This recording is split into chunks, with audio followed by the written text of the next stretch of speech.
Fancy meeting you. Now what's the name? I feel so stupid.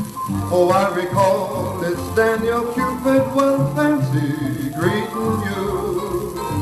Here we go again.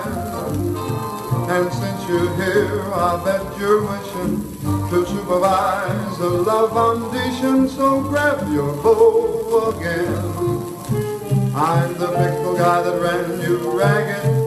I've got the Cupid's Union guessing you're out of arrows, you look haggard, and now your birthday suit needs pressing. I've been treating you just like a dog, and though you're graying, a year from now I'll still be saying, fancy meeting you.